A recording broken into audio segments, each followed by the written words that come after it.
La commune de Chantosso, dont je suis le maire depuis 2001, est donc une commune déléguée depuis le 15 décembre 2015. On fait partie maintenant de Ré d'Anjou, qui est une commune de 16 000 habitants.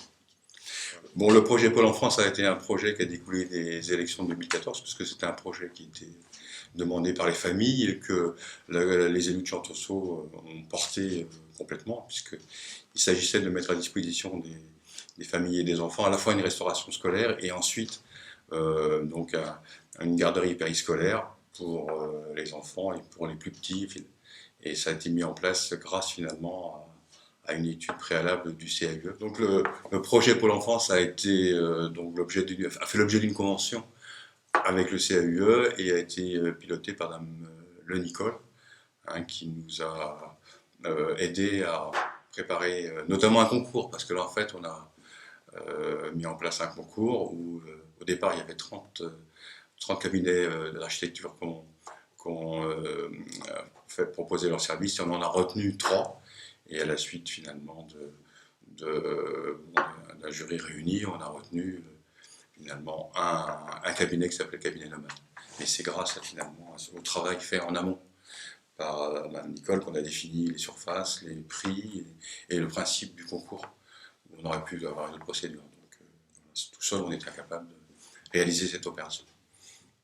Donc en plus, elle a débouché ensuite par le travail des architectes qui ont terminé leur ouvrage pour octobre 2016. C'est le sous-préfet qui a autorisé l'ouverture à cette période. Et depuis, donc, le Pôle enfance est en place pour le bien-être des familles et des enfants.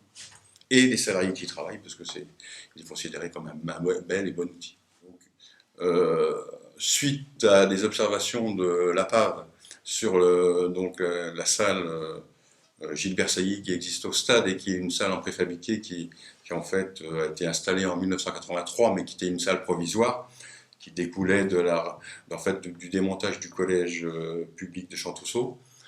Il nous a été mentionné que le bâtiment était vétuste et qu'il fallait penser à le remplacer par un équipement qui était conforme à la réglementation. À la suite de quoi, bon, le conseil municipal a délégué a opté donc pour la réalisation d'une salle. Et puis on a de nouveau on a de nouveau utilisé les services du CAUE pour pouvoir préparer un programme. Et ce programme est pour le moment à la phase du lancement des marchés. Donc il est fait grâce à Monsieur Bourdeau, hein, qui nous aide dans cette opération qui est effectivement une opération indispensable puisque la commune de Chantosso, qui a plus de 2500 habitants, n'avait pas jusqu'à présent de salles associatives, sauf des salles qui étaient modestes et qui étaient des salles qui étaient complètement dépassées à la fois leur conception et leur utilisation. Donc, voilà. Pourquoi donc on est en phase de conception et on pense qu'on pourra livrer la salle en juin 2021, c'est ce que nous dit M. Bourg. Donc c'est vrai que ce travail va être important et que cette salle qui se fait sur le stade, Gilbert Sailly, va permettre de rendre des services à la population, à la vie associative et rendre un service qu'on n'avait plus jusqu'à présent puisque on était dans la contrainte de la fermeture de la salle qu'on avait installée en 1985. Le CEE nous a fait entrevoir finalement d'autres solutions que celles qu'on avait imaginées, puisqu'en fait, dans un premier temps, on avait pensé que la salle, on allait la réaliser à la place de celle qui existait. Donc on allait la démolir tout simplement, et en fait, monsieur Bordeaux nous a fait réfléchir à une autre solution, considérée comme plus pertinente, et que les élus ont validé en fait, hein, parce que c'est une salle qui va se mettre en amont de la salle de sport, qui va se mettre devant la salle de sport, et pour lequel il y a effectivement beaucoup de critères qui sont opérants, notamment le fait que pendant que on va faire les travaux, la salle en question pourra toujours continuer à servir, parce que autrement il aurait fallu la démolir, donc on n'aurait pas eu de salle pendant 18 mois. Donc en la faisant ailleurs, juste à côté, on bénéficie de la salle existante.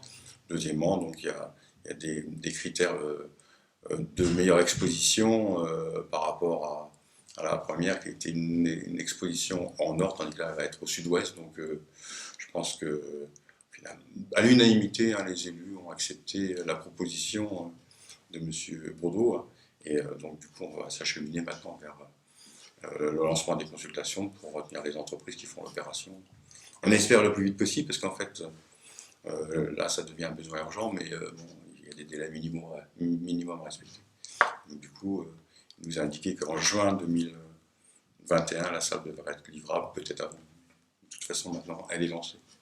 Voilà, et en plus, c'est vrai que nous, on avait estimé les travaux à une somme de à peine 400 000 euros, et là, on est à plus de 700 000 euros pour une salle qui va faire 350 mètres carrés de surface. Donc voilà, je pense que l'aide de M. Thomas était indispensable, parce que nous, on a été un peu comme ça, sans vraies approches objectives. Donc l'aide du CAUE est indispensable, notamment parce qu'il va falloir qu'on réajuste les budgets, puisque là, on a prévu un budget à peine 400 000 euros. Il faut qu'on aille chercher pour 2020 les budgets qui vont manquer pour réaliser la salle dans son ensemble. Voilà, donc c'est vrai que nous, on travaille avec le CAUE depuis que je suis élu, moi, 2001, et à chaque fois, on n'a eu qu'à se satisfaire des services, parce que d'une part, sur le plan de la technique, on a eu des informations importantes, puis ensuite, le montage des dossiers, indispensable, sachant que nous, on était une petite commune avant, sans ressources internes en termes techniques. Hein, donc, je ne sais pas comment font les autres communes, mais de manière générale, nous, on a appris à connaître le CAUE. On était toujours apprécié la qualité de ses services, et d'autre part, entre guillemets, les sommes relativement modestes par rapport au prix demandé, parce qu'à chaque fois, c'est de l'ordre entre 6 500 et 8 000 euros l'étude. Donc, en fait, quand on prend des cabinets architectes classiques, c'est nettement plus cher, même si de toute façon, il faudra bien qu'on ait recours à un architecte. Ceci dit, l'approche préliminaire est indispensable. Et puis, je vous dis, l'œil de professionnels, finalement, nous apporte quelque chose, parce que là, nous, en ce qui nous concerne, on était parti sur un schéma classique, et au départ, on était un peu réticent, puis après, tout le monde s'est fini par dire, mais oui, M. Bourdeau, il a raison. Donc, comme quoi, je veux dire, bon, je pense qu'on n'a qu'à se louer, finalement, les services du SAU, parce que bon, on a toujours des idées un peu arrêtées, surtout les élus, mais on n'est pas des techniciens.